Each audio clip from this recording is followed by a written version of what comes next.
Good afternoon. Good afternoon. We are live on YouTube. Good afternoon. Today is Sunday. It's February 2nd, 2025. It's a Sunday afternoon here in Delaware. My name is Lucy. Thank you for joining me for this live. If you're not able to catch the live, then you can join us. You can watch the video later on after it's posted on YouTube. I hope you can hear me wherever you are. Today's topic is from CNA to RN. Is the education worth it? The hidden cost of advancing in healthcare. That's what we are talking about. On the comment section, I have invited you if you are in the nursing profession. I'm a nurse by profession, and so I can only speak about nursing. I don't know what doctors are going through. I don't know what surgeons are going through. So I cannot just talk about healthcare as an umbrella, as you know, in general. I can't talk about that. I can talk about the nursing, my point of view and my experiences. Welcome to the live. I see you guys are joining in slowly but surely. It's Sunday afternoon here in Delaware. Let me know if you can hear me. Let me know where you're watching from or where you're listening from. That way I can know if to make any other like adjustments as far as audio or video.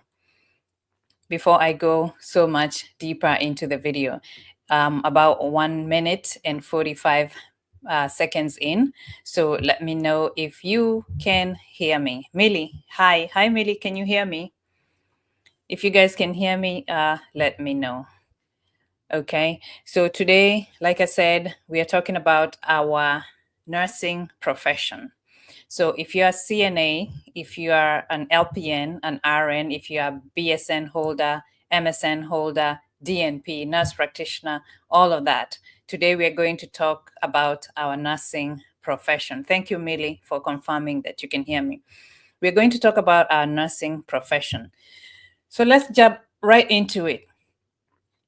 For us Africans, especially, when you come to the US, a lot of people are directed into the nursing field for whatever reasons, whether it's because it's easier to get into the nursing schools for us Africans when we come in, or because there is a high shortage of nurses and people in the healthcare field. So it's easier for us to get in the schools and to climb the healthcare ladder, so to speak. So for whatever reason that you joined the nursing profession, that is not the topic for discussion today. Today, we just want to know, once you got into the nursing profession, how has been your experience? How has your experience been? Is it what you expected? Is it what you thought it was going to be? Did you have different expectations? As you climb up higher, if you started from CNA and you went to LPN and RN and BSN and MSN to whatever level you're at now, did it meet your expectation? Was it worth it? When you look back, what are some of the things that you have gone through and you're like, oh my God, I wish I knew I wouldn't have done this? Or, oh my God, I am so grateful that I took this path of nursing to be my career. So that's what we're talking about today. We're talking about our nursing profession. What are some of the things that we are going through in the nursing profession, in the nursing field? What are some of the good things, the bad things, and the ugly things that we experience from the beginning up to now? So Millie, yes, I can hear you. I appreciate your response, Millie. Hi, Millie. Yes, you can hear me. Susan Dono, getting you loud and clear from Juja. All right, guys. So let's talk about, first of all, the initial. So let's say, for example, you're going to start as a CNA when you come in. I'm getting a lot of questions asking me whether people can come in, let's say from Kenya, to apply for nursing to start as CNA as an international student, To be honest, and I could be wrong, and you guys can correct me if I'm wrong, I have not heard anybody that has come in as an international student doing CNA. I haven't. I know there are people who have come in as nurses through agencies, and I know that there are people who can come in to study their bachelors and MSNs and whatnot as international students, but not CNA. So I I have experience in Delaware, so I don't know about the other states. So I can only speak for what I know and if I've done research and found out, but I haven't found out anything about CNAs coming in as international students. One thing about the CNA course is very short. It's a short course. It's about 6 weeks, give or take. So it wouldn't make sense for you to be an international student just to do a less than 12-week course. So for the CNA school, there are very many CNA schools, especially here in Delaware now. It used to be one or two before. But now most colleges are offering CNA courses. And once again, it goes to the fact that there's a very high shortage of nursing staff. So the schools are just sprouting up and everywhere.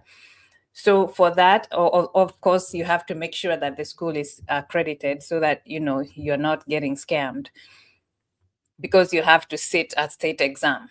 So you want to be sure that you're getting the education that is enough and the skills that are necessary for you to be able to pass both the skills part of the exam and the written part of the exam. So that's one of the things that you should check. You guys remember that issue with the students that went to school in Florida and they were scammed, and they were fake degrees. So always make sure that your school is accredited before you pay all that money and waste all that time. So for the CNA, you do that short course, you do your skills, you do your exam, you pass, you get your CNA certification, and then at that point you can go look for a job.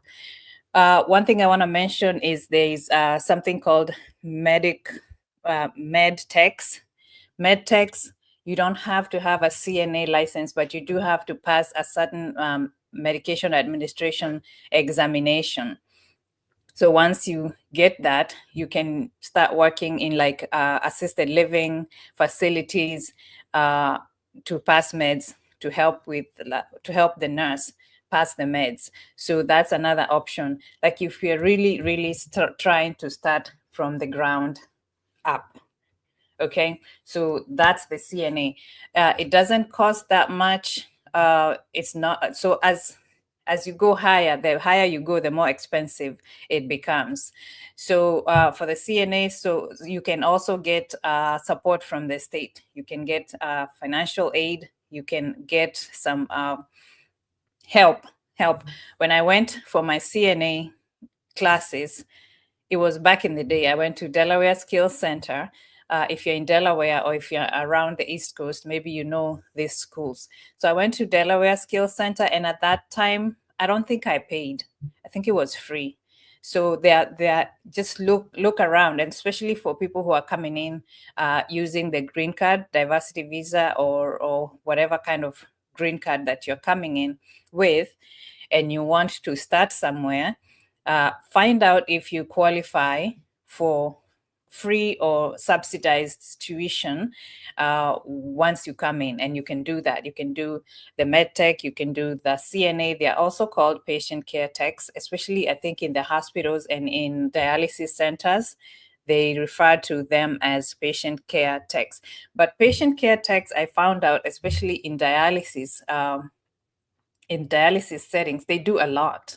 They do way much more. They do things that you would think in another healthcare setting only a nurse can do.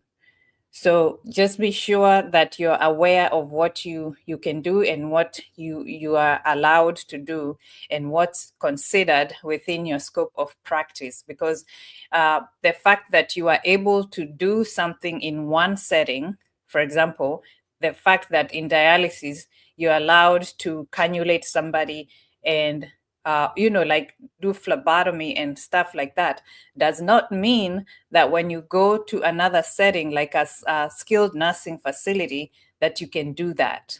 So be familiar with the scope of practice according to the setting that you're in. You can be allowed to do something in one place, and when you go to another place, you can't do the thing. So, for example, like LPNs, in one place, you can be allowed to insert an IV or deal with things that you thought in another state or in another setting only the RN can do. So, familiarize yourself with this information. You can ask somebody, you can ask your DON, you can ask your superiors, what is it that I can do and what is it that I can't do. So, okay. So now you finish with your CNA and you're like, okay, I want to continue. I want to continue with my education. And now what do I do? So you have the option. First of all, let's talk about the money. CNAs, and you can tell me if you are in the US, in a different state, you can tell me how much and the average CNAs are getting paid in your state. CNAs, patient care techs, how much are you guys getting paid in your state? Here in Delaware is the average, give or take $20. That's the starting amount right now. And so it could be depending on whether you are a staff. If you are staff, that means the rate is a little bit lower, and that's because you're getting benefits. You're getting full benefits. Maybe you're getting medical, you're getting 401k, you're getting all these other benefits that come with you being a full-time or an employee of that place. But if you are maybe an agency, you're working through an agency, travel, CNA, or patient care tech, then of course the money is going to be higher because either they are not even deducting the taxes, you have to do your taxes yourself, and you don't have the benefits. Some agencies that I've seen are now incorporating the taxes. They are taking your taxes out for you, so you don't have to worry about that later on, because it can be such a headache later on. So if you don't know how to do it, you might be forced to find an accountant or a tax preparer to help you with that. So in Delaware, it's about give or take $20 to start you with, and of course it goes higher with your experience. The more experience you have, the more money that you make. So let's move on to the LPNs. And before we do that, let's see who else is here. Marcy, happy Sunday. Happy Sunday. How are you doing? Loislin Gaki, very clear watching you from the Gulf. Thank you. Thank you for watching. Stay put. Stay put. Marcy, you're saying a very important nugget there. Practice what is only within your scope. Yeah, because you can get into a lot of trouble because ignorance is not defense. The expectation is you're supposed to know what to do before you go do something to a patient or with a patient and it's not within your scope of practice. So beware when you do that. Oh, hey, Alexis. New York City CNA average is $18 to $24 per hour, depending on hospital or nursing home. That's not bad. I remember when I first started, guys, oh my God, my first job, I got $8 an hour. At that time, I thought that was a lot of money because when you're new here, obviously, what are we doing? We are converting. We are converting the money, and I think that at that time the exchange rate was $70 or something like that. And I was just doing the math, and I was like, "Oh my God, I'll do all this overtime, and I'll make all this money, and I'll be rich." The things you say to yourself when you first come here, and then and then that gets shut down really fast when you actually start living the life. So anyway, after that, I think I moved to another place, and I started getting $11 an hour at that time. So I was like, oh my God. So the more experience I get, the more money I'm going to make, right? And then after that, I was like, so once you find out how much rent is, how much, once you move out of your host's house and now you got to pay all your bills, you're like, oh my God, that money is not enough at all. So anyway, then I was like, okay, I can't really manage to do this CNA for the long run. I have to try and go back to school. So let's move on to the next step. If you're going to like climb the ladder step by step. So LPN is a licensed practical nurse. CNA is certified nursing assistant. PCT is patient care tech. So for the LPN, some states call them LVN, licensed vocational nurse, same difference. So for the LPN, the school is give or take about 2 years, depending on your pace and depending on whether or not you've taken some prerequisites before. Prerequisites are classes that you need. They are kind of like general classes. They're kind of sort of related to the main core course program, but they're just required. You're required to take, you find math here, English 101, critical writing, all that critical thinking and writing skills, sociology, psychology, biology, such classes. So you'll need those before you go to the main classes for the nursing clinical part. So once you pass those classes, then you are invited to apply for a class, a clinical seat. These clinical seats are very competitive. So depending on which college you go to. So once again, let me talk about Delaware and what I know so far. So in Delaware, we have options. We have Deltech. Deltech is Delaware Technical Community College. So Deltech has 4 campuses. One is Stanton, the other one is Dover, the other one is Georgetown, and what's the other one? Is it 4 or 3? Maybe it's 3. I thought it was 4. But Stanton, Dover, Georgetown. I might be missing one. But you go to those campuses and you, depending on the classes that are available and your location and proximity from your house or your preference, you pick your classes and then they invite you to apply for the clinical seat. Very, very competitive. You have to be on the A game, on your A game, especially with the sciences, the anatomy and physiologies, the math, the nursing math.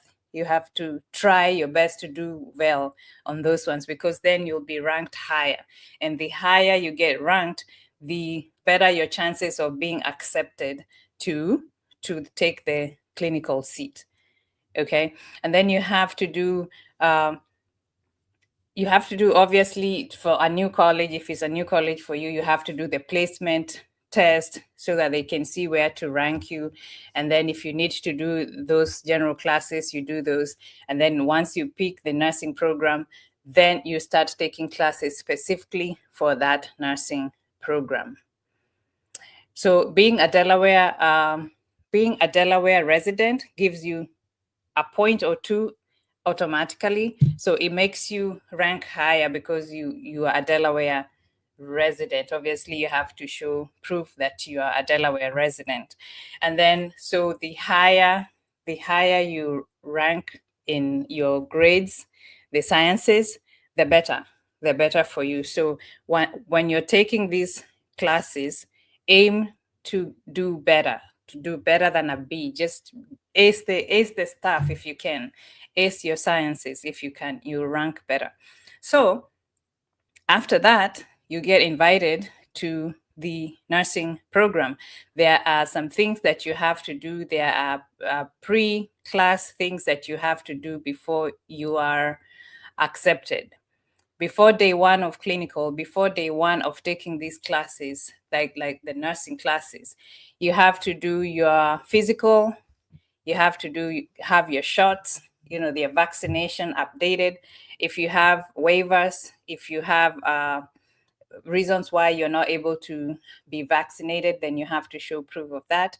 And you have to have paperwork signed either by a doctor or a declination form or some sort of paperwork that the school will give you so that you can open a file. So once you open this file, you're just putting all your paperwork there, your application, your physical, your vaccinations.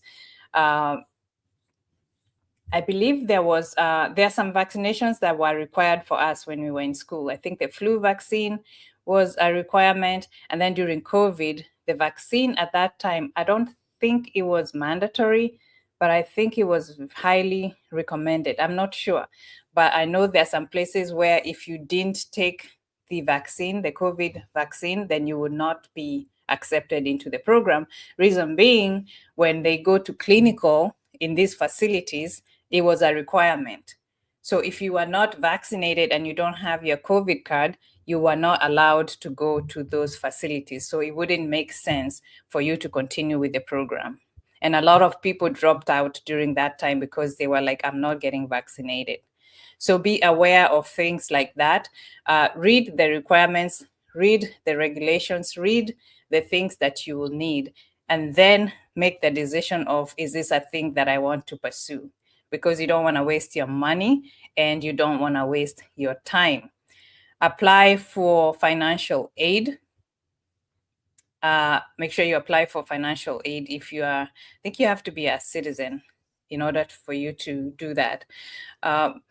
Apply for FAFSA. Go to FAFSA and apply for financial aid, because you never know.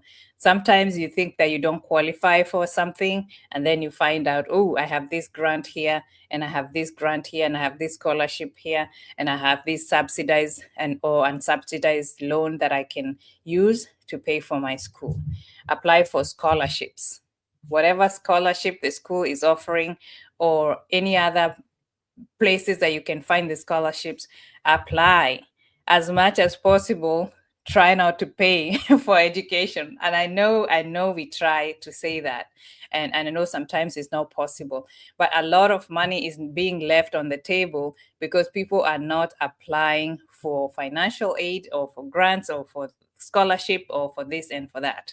So find out from your office, financial aid office, what is it that you need to do to get your paperwork in to apply. And then watch out for the deadlines also. Watch out for the deadlines. Make sure that you're on time so that you don't miss out. Because if you miss the deadline, you have to wait until the following year. So that means you don't get any benefits and you have to pay. It's not cheap.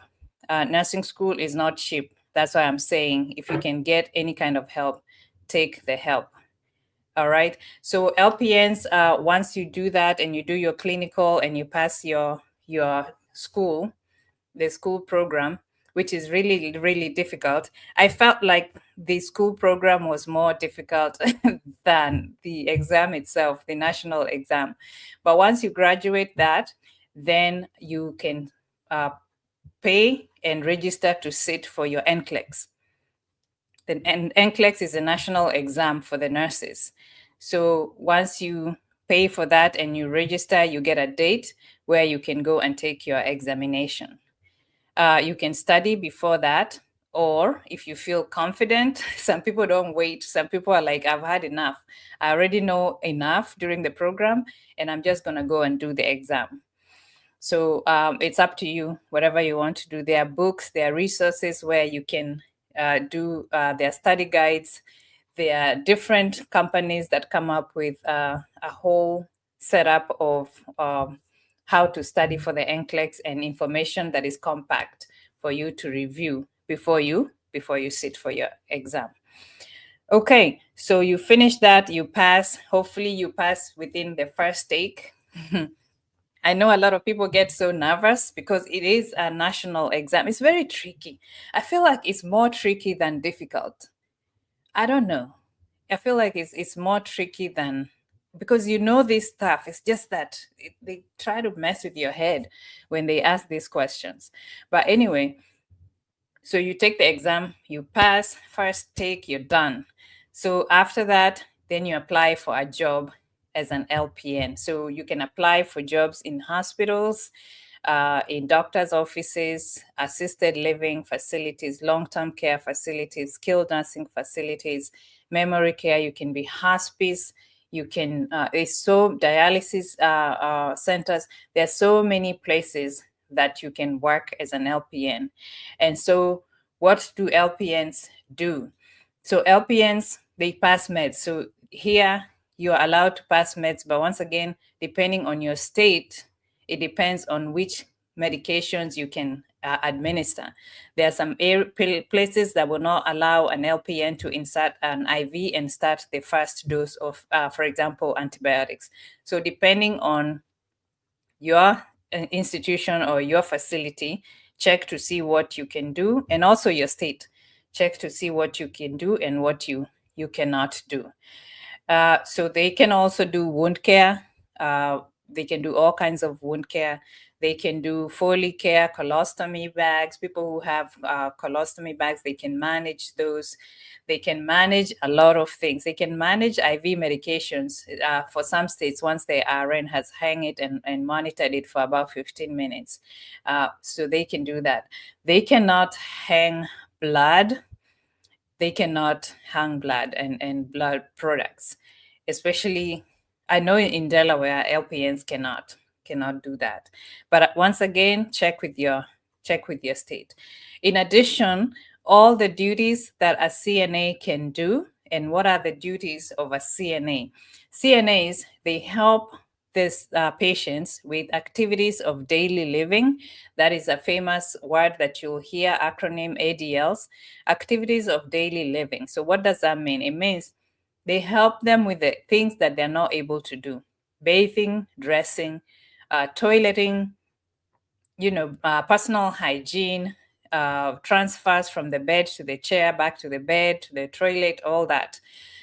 Some people, depending on whether you choose to do home care, they help them with the shopping, they like companionship, different things that CNAs can do. So all these activities, all these duties, all these roles that CNAs and PCTs can do, an LPN can do, in addition to all the other duties that I talked about.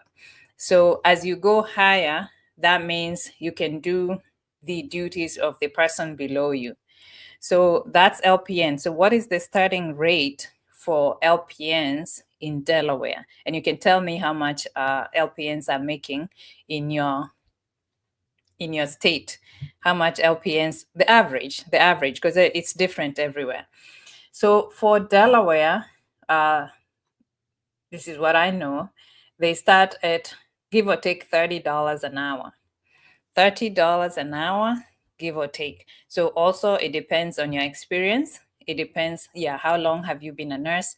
What kind of settings have you worked in? So let's say if you're going to apply for a job at a hospice facility, right? They will ask you, do you have any hospice experience? Do you have any experience working with hospice patients? And you'll be like yes or no. So depending on your answer is how much they will try to see how much they're going to pay you. Other places have just like a rate. It's like a range. So from 0 to 3 years experience, you get this much. From 4 years to 6 years experience, you get this much. And then, and your base salary. So your base, and then it goes up depending on your experience. So just check with your facility, and on Indeed also. When you go to apply for jobs, they can see sometimes they list how much they're going to pay you there. So you do LPN, like for me, some of my experience, some of my experiences as an LPN were. One of the experiences is because I used to be a CNA at the same place that I worked as an LPN, as a new LPN. The challenge was now switching from CNA to LPN. It's like I felt like I'm an imposter. I don't know if you guys feel that. Like if you've ever been a CNA and then you graduate and become a nurse, you're like, I don't think I'm good enough for this, because all the CNAs, they're looking at you like, you are just a CNA the other day. How can you tell me that now you want me to give you vitals? Why can't you take the vitals by yourself? Yes, I could, but I have so many other responsibilities. You know what I mean? And that is still your responsibility as a CNA to do that. So, but it felt like I was an imposter. It's like imposter syndrome kicks in, because you're like, oh my God. So now I'm in charge of all these people. I have to make decisions about their life. I have to talk to the doctors. Oh my God, the doctors. When you're a new nurse, and I don't know if you guys have those experiences. When you're a new nurse, the doctors will try to sharpen you. They will sharpen you. Some of them are really good, and they will hold your hand, and they will just explain things to you. And some of them, they are brutal. Some of them are brutal. You have to be on your game. You have to know what you're talking about when you call them. So if you make a mistake of calling, and we all go through this when we're new, you make a mistake of calling the doctor and you don't have your act together, you don't have all your notes, you don't have the S bar, you don't have all the information, then you're in trouble. Either the doctors at that time, they would hang up, they would hang up on you, or they would just make you feel so small. They would be like, let me speak to the supervisor. Who's the RN in that place? What are these nurses? Why are these nurses calling me without information? And then if you have an accent and they can't understand what you're saying, they're like, who is the supervisor? I need to talk to the supervisor.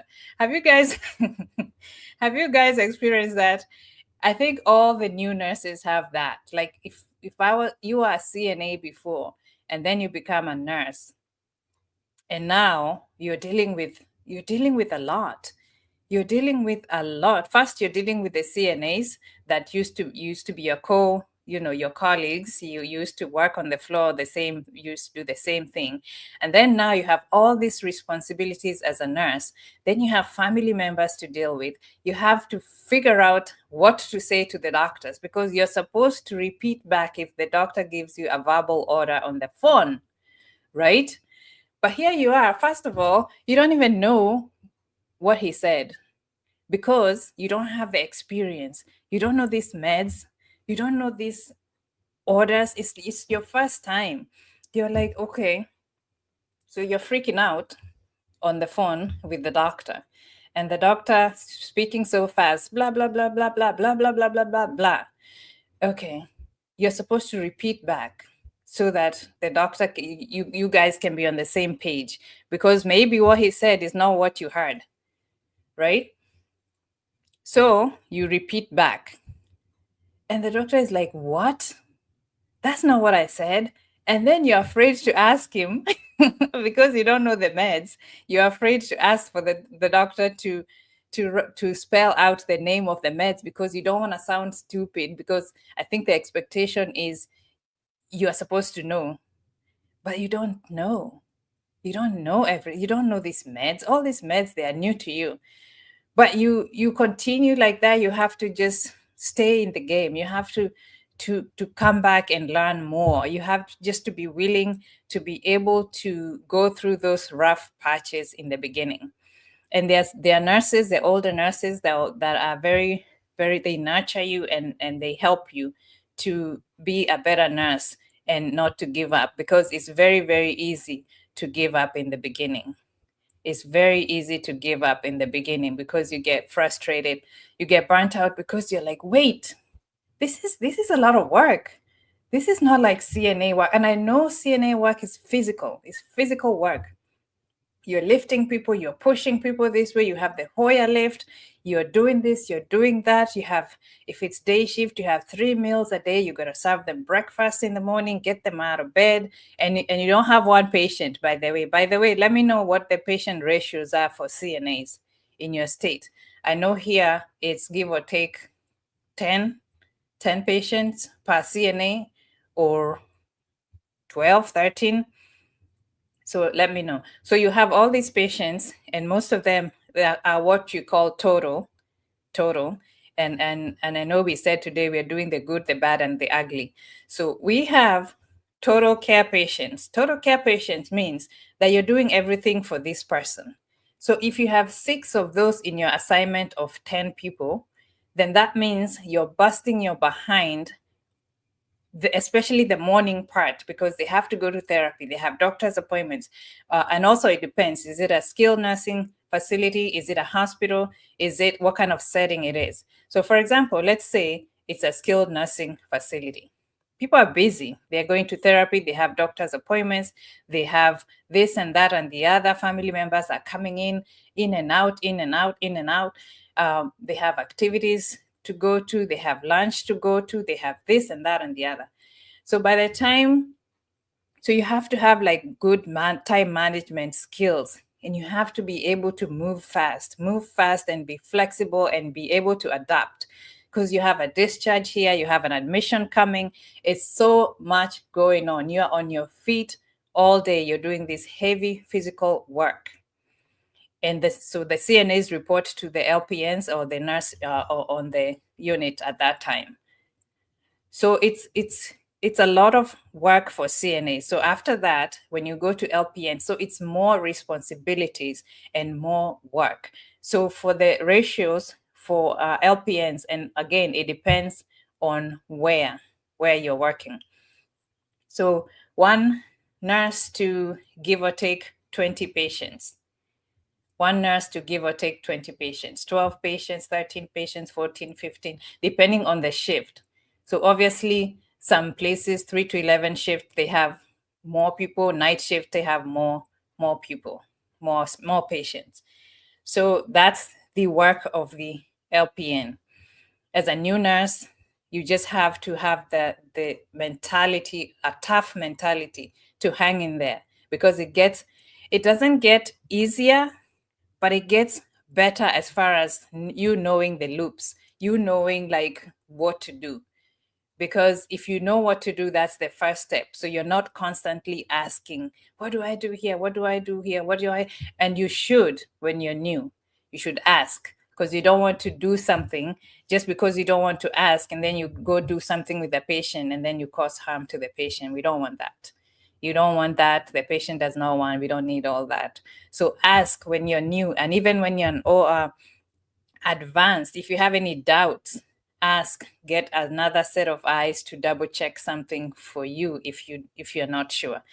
So that's LPNs. If you have something else to add on for LPNs as far as how much they're getting paid in your state, or what are the ratios, you can put it down in the comment section. So after that, if you're trying to climb up, you can advance to a registered nurse. So there are 2 ways you can do that. You can do the accelerated program, which is LPN to RN, with some of your LPN credits. Just because you have a license, it gives you credits into the RN program. So you don't have to start from scratch, as opposed to somebody who maybe was a CNA or is just coming fresh out of high school and they want to do nursing. So then they will start from the beginning. But if you're an LPN, you get some credits because you're an LPN, and you just get accelerated into the program.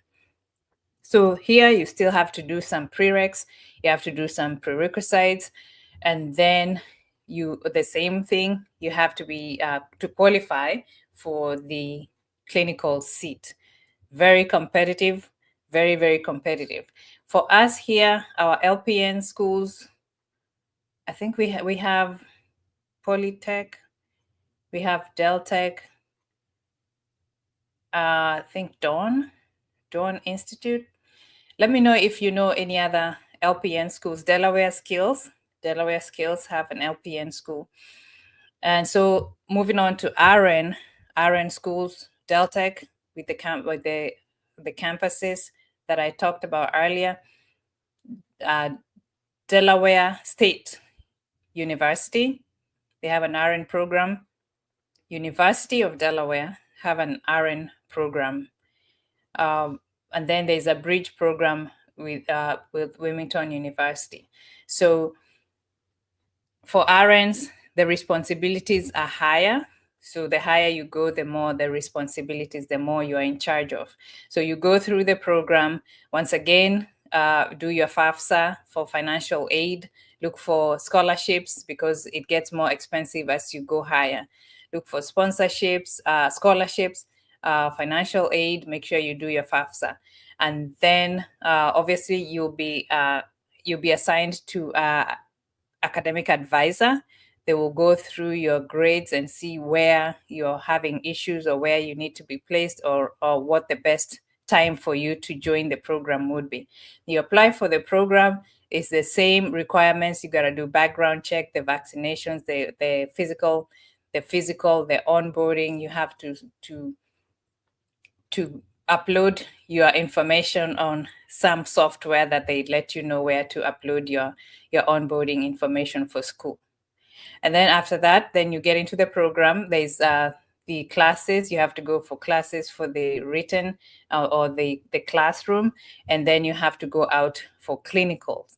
So when you go for clinicals, there are different specialties that you can be exposed to. So depending on what is available, especially during COVID, there was almost nothing available for practicals. So clinical means practicals. In Kenya, we used to say practicals, is where you get an exposure to the real things that you're studying in the classroom. So you can go to a hospital, and in the hospital, you can go to a med-surg unit, med-surg, or you can go to a pediatric maternity. You can go to labor and delivery is maternity. You can go to psych. You can go to a psych hospital because we have a psych session that we study in school. And then you can go to long-term care. If they have any resources for hospice, you can be exposed to that as well. Long-term care, we call them nursing homes here, but long-term care, you can go there. So depending on what is available is what you're going to go to the clinicals for. Also, I think one of the things that our instructors used to tell us is when you start going for clinicals, you cannot have like a permanent job schedule, because sometimes so let's say your permanent schedule at work before you started school was 7 to 3, Monday to whatever days, and every other weekend. Okay, so now depending on the facility that they get for you to go, or the hospital that they get for you to go for clinical, they say, for example, for us, for AI DuPont, when we went for pediatrics, it was from 3 to 11. So there was no way I could have done, if I was working 3 to 11, I wasn't going to be able to do that. And even if I was working 7 to 3, I couldn't make it, because if you're supposed to be there at 3 and it's a 1 hour, 30-minute drive from my house, you wouldn't make it. And they're very strict with time. I think you can't be late. If you're late for like 1 or 2 times, they can kick you out of clinical. So the advice used to be, don't pick up a permanent schedule for work. You can be as needed, PRN, what we call it PRN. You can go to school you can go to work PRN, but then don't leave your schedules open, because you don't know when the clinical times are going to be. You get what I mean? Yeah. So for the most part, when you get into the clinical portion, most people go PRN. Some people still work. I don't know how, because the work is intense. For the RN program, I think that was a lot. It was a lot. It was an intense program. Deltec program is really good, but it's very it's very, very intense. Oh my God, it was. But once you get done with that, then you're good to go. So I was saying there's 2 ways you can do it. You can do the accelerated LPN to RN, and then from there you do RN to BSN, which is another 1.5, 2 years. You can break it down that way, or you can just go straight and do your RN, your BSN straight. RN BSN straight from either fresh from high school, or from if you're already a CNA. Okay, so the RNs, what do the RNs do? So the RNs, most of the time, they're in leadership positions. So you'll find most RNs, they are supervisors, they are charge nurses, They do most of the things that a lot of other people in lower they can't do. So they are in charge of the LPNs. The LPNs report to the RNs, and then they are also um, in charge of the CNA. So if you are the unit manager or the supervisor for the shift, so you are the house supervisor for the whole building and all the staff. So the responsibilities, they go higher as you go higher. The money is supposed to go higher when you go higher. And I hope it makes sense for you, because sometimes you go to these schools and you look back and you're like, was it really worth it? And why am I saying that? I'm saying that because the higher you go tax wise, the higher you climb, the higher your tax bracket. And what is a tax bracket? A tax bracket is it's a federal income tax rate. So depending on how much your income is how much you will get taxed. So for the 2025 tax brackets, I printed this, and I'm gonna just read. For example, if you're a single filer, that means you're not married. Okay, and that's why I'm saying, is the education worth it? Is the money really worth it when it comes down to it? Because the cost of living is going up, the inflation, inflation, the taxes. So your tax bracket increases as you make more money. So, and then you have, maybe you took student loans. So you're supposed to start paying those within 6 months of graduation. So is it really worth it? So let me know. Let me know. Was it worth it for you? Do you feel like there's a difference? Do you feel like there's a difference? Like once you graduated, I felt the difference from CNA to LPN. That one I felt. I felt because it doubled the income. It doubled the income. And maybe at that time, the cost of living wasn't that high. I was able to manage. I'm not sure. I don't know what happened. But the LPN to RN, I'm still trying, maybe because I just graduated less than 2 years ago. Maybe that's why I'm still feeling that maybe I still have student loans and I have this and this and that going on. Maybe that's why I haven't felt like going back to school for my RN was worth it. Does it seem like out of I don't know.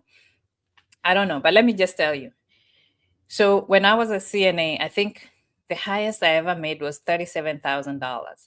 So if I look at this, I would be in the 12% tax bracket as a single person, because from 11,925 to no, from 11,000, yes, 925 to $48,475, we are in the 12% tax bracket. So that's CNA. So assuming that I was making $37,000 a year as a single person CNA. Okay. If you go higher as an LPN, I don't remember.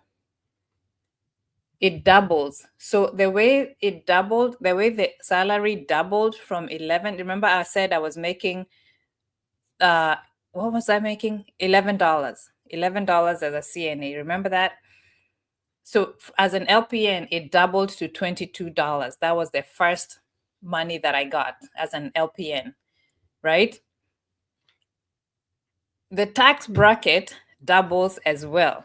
So remember how I was saying that I was at 11,925 and I was like 12%. I was making $37,000. I was at 12%. But now I moved to 22% as a single LPN. If you're making between 48,475 to 103,350. So the higher you go, the higher the tax bracket. The money increased, it doubled, the tax bracket doubled, almost doubled from 12% to 22%. What do I mean by tax bracket? It means that you're charged 22%. 22% of your salary goes to taxes.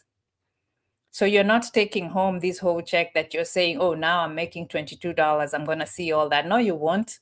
No, you won't, because now you're taxed 22% of that tax. Okay. So the next phase, so let's say you now become an RN. Okay. So if you're an RN and you're making, I don't know what you guys are making out there, but let's say you're making $105,000 a year. So now you've moved from 22% to 24% tax bracket. So the higher you go, the higher you are taxed. So bear that in mind. Obviously, some people are saying, okay, maybe you should go to agency, you'll get more money. Maybe you should do this and do that. But it doesn't matter. The more money you make, the more money you get taxed. That is if you choose to remain as an employee. If you're doing your own business, that's a whole different story. There are ways that you can go around that. But if you're going to choose to be an employee, then the more money you make, the more you're going to get taxed. So is it more money, more problems? I don't know. That's up to you to answer that. But just bear in mind that the more money, the higher you go, the more money you make, the more you're taxed, the more responsibilities, and the more you'll have to deal with a lot of things that are going to mess up with your brain. So let's talk about those things. And if you have any questions, you can put them in the comment section. Okay, I'm reading your comments as I go on. I don't want it to pile up. Mills, hey, why are you distracting me? Killer Spider. Killer Spider 007. Poverty mentality makes people focus on employment, salary, rather than entrepreneurship. Yeah, that's what I just finished saying. Like, if you choose to remain in employment, then just know that the more money you make, the more you're going to get taxed. And it's not a lot you can do about that, apart from getting your standard deductible of, I don't know what it is now, I think it's 22,000 something. It's not a lot that you can do as far as deductibles. You know what I mean? But if you're an entrepreneur, you have your own business. Most of these nurses, they call themselves nursepreneurs. So that means you're a nurse, but you have another business that is related to the nursing field. So as RNs, opportunities are endless as far as what you can do. Not everybody can do bedside. Not everybody wants to do bedside nursing. There are other areas that you can go into. If you like to be in management, you can pursue that. If you like to do education, you can pursue that as a staff educator or instructor. If you like to teach, if you want to teach CNA school, stuff like that, you can do that. So it's so many opportunities for you as an RN. So the RN opens more doors for you when you go back to school for RN. It opens more doors for you financially and also opportunity wise, as far as different things that you can do, different areas that will only want to hire RNs. So there are places that want an RN with a BSN, and there are places that don't care whether you have your BSN yet. Some hospitals here in Delaware, they can hire you as an associate. If you have an associate degree in nursing, you don't have a bachelor's yet, but I think the requirement is, and don't quote me on this, I think Bay Health and Christiana Hospital, I think the requirement is within a certain period of time, maybe 3 years, you need to get your BSN. So they can hire you straight from school. They have this thing called the residency program that they can hire you straight from school. If you decide that you want to go join them in med-surg or whatever department, they can hire you after you graduate and after you take your NCLEX. And then once you have your associates, and then after that, they will require you to take your BSN to have your bachelor's degree. And most of these places will help you with tuition reimbursement, or they'll pay for your tuition as long as you continue to work for them. I don't know what the criteria is, but if you decide to do that route, obviously you will do your research and get more information. So that is how most people do it. They go step by step because you have a lot of responsibilities when you come here. You have your own family, you have your own things you're doing, you have to work. And then you have people back home that you're supporting. A lot of us have that. So for a lot of people, it's not easy to just go straight and do like a full 4 years straight. We do step by step. And as far as how your life allows you to do. And then from there, you can continue and get your master's, and then you can continue and do your doctorate. Is the uh, doctor of nursing practice, DNPs, and all these have its own challenges. It has its own advantages and disadvantages. You can be a nurse practitioner, also a family nurse practitioner or a psych nurse practitioner. You can choose to do that. There are so many things that you can do in nursing. There are so many opportunities in nursing. So pick one that suits you. Know what you can and you can't do. There are some people who say they have a phobia for blood, like a real thing. They can't handle it. So you will come across blood almost on the daily if you're in nursing, depending on where you work. So think about that. But there's also technology. There's the nursing technology part of healthcare. So maybe you can direct your efforts there and your schooling direct it there, so you can be like in informatics. It's called informatics. So maybe you can do that instead of being bedside. So a lot of opportunities. Community nursing, you can be out there giving vaccinations or educating the public about diseases, prevention, stroke, diabetes, all that stuff. You can do nurses. There are some nurses who work in drug rehabilitation centers, and it's so many opportunities. It's so many opportunities. There are nurses who work in insurance. There it's endless possibilities, and that's the goodness of being in the nursing field. So the good of it is that the opportunities are endless, and you can make as much money as you want to make. You can also start a business surrounding that field.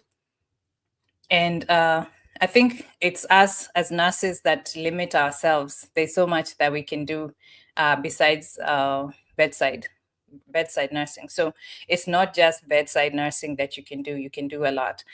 The bad, the bad is that it's not for everyone.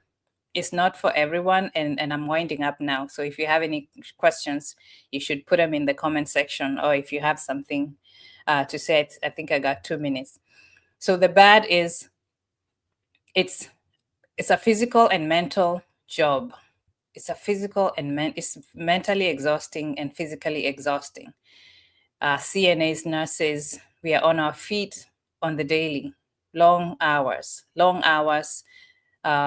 Mostly now the shifts are for the nurses is 12-hour shifts for most places. Most hospitals, most facilities is 12-hour shifts.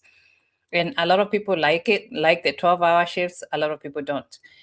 So depending on what you're doing, you could also be in management and you're doing 9 to 5. That means your whole week is taken up, and even if you have weekends, it feels like the weekends are not enough. And then in addition to that, every other so often you're on call on a weekend. And if you're on call, if you've ever been on call, you know that you're not able to do anything that weekend because, you're just getting phone calls left, right, and center. So good, there's advantages and disadvantages in every field. There's disadvantages and advantages in every field. So the mental part of the burnout is it's serious. It's serious in healthcare, mostly in nursing. And I went to a summit the other day, I think it was late last year. And even the doctors, even the physicians now, are joining in this like burnout. They're tired.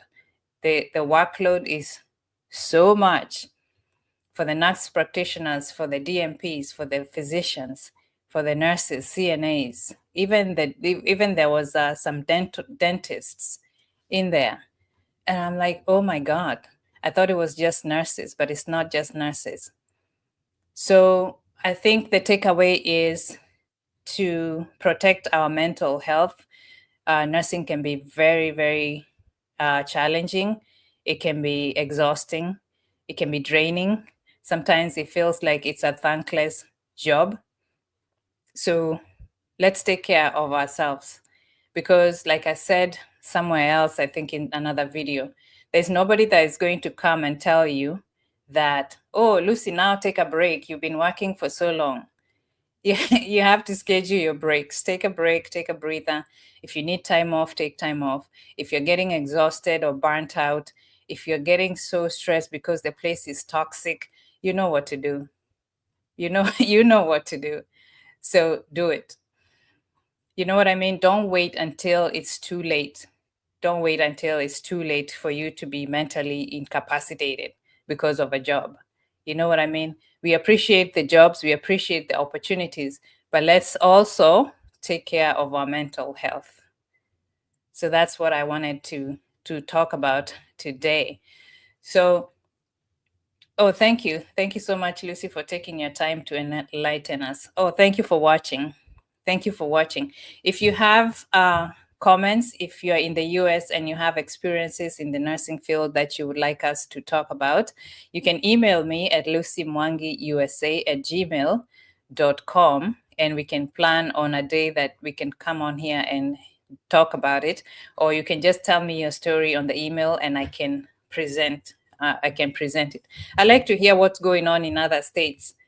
I like to hear what's going on in other states because you know the way they say sometimes, if you haven't traveled, you think your mom is the only one that knows how to cook, you know? But if you go to other places, you're like, oh my God, kumbe these other people can cook. So I like to know what's going on in other states so we can compare, and so that we can give people ideas of, let's say they're in Africa and they're trying to come to the US, which one is a better state to pick. Christopher Bazen says very stressful career. It is very stressful. It is very rewarding. So it's like it comes in both measures. I don't think it's in equal measures, but it comes in both measures. So if you guys don't have any other questions, thank you very much for watching today. I will try to be coming on live every Sunday. So if you put your notification bell on, you'll be notified when I come on. Thank you for your support on my YouTube channel. I appreciate that. Thank you for the new subscribers. Keep watching my videos. I have a series with my daughter that is going on every Friday now, Parenting in America for an African who's raising an American child, or an American-born child, as I should say. So make sure you watch those. And also, I have different playlists, just so you know if you're new here. I have playlists about the 2025 and 2026 DV lottery. I have a lot of videos. I feel like I don't have anything else to add. That's why I don't do DV lottery videos anymore, because I have so much information there. How to do this, how to fill this form, how to do DS-160, how to do DS-260, how to answer the questions. So just watch those videos. Just watch those videos. So now I'm doing videos about life in the US as an African, my experiences and that of others. I am a nurse by profession, so I have a lot to say about the nursing profession. So I will be making more videos about that. And sometimes this acts as my stress reliever when I talk about things, because like Christopher said, it's a very, very stressful career. And you have to have an outlet. You have to have somebody that you're talking to. You have to have, even if it's not a partner in romantic way, just somebody, a friend, a cousin, whoever you're talking to, and not excluding therapy. So I do therapy once a week. Every Friday morning, I'm there with my therapist, just venting about life, because life can be very, very, very stressful. And for a lot of Africans, we are here by ourselves. The whole entire family, go home. People are back home. So you know how we are combined, we are joined by family, and you have support from your family sometimes when you're feeling down, and you can just take a bus and say, oh, I'm going to see my family in Joro or wherever, right? And that might make you feel better, but you're miles and miles away from your family.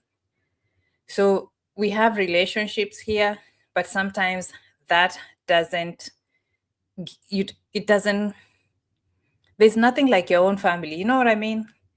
Yeah. So you need an outlet regardless of who it is. That's what I'm trying to say.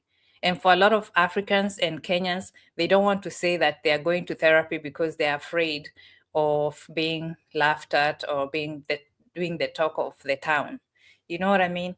But you have to have an outlet. Vipi hali yako? Nimefurahi sana kuona video yako. Oh, hata mimi, I'm happy that you're here. I'm happy, Chris. I'm happy that you're here. Judith Jogu, thank you for joining the live, and thank you. Funny movie clips, good stuff. Keep it going. Thank you. Chris says nurses need an outlet. We need to vent. We'll subscribe. Yes, we need to vent. And sometimes it's not like we are, Chris, it's not like we are ungrateful. Cindy, and for people who are not in the healthcare field, they might not get it. It's not like we are ungrateful. Some people equate that to being ungrateful. The fact that we talk about how stressful nursing is like, oh, these people are so ungrateful and they're making all this money. It doesn't equate. We can still vent. You can still be making all this money and still be allowed to vent. And like I said, the more money you make, you don't take all that money home. There's so many places that this money is going, including being taxed at a higher rate. So yeah, find an outlet. If you're going to take away anything from this message, if your intentions is joining the nursing profession, welcome. But just know it's a lot of work. It's very stressful. Find ways of taking care of yourself.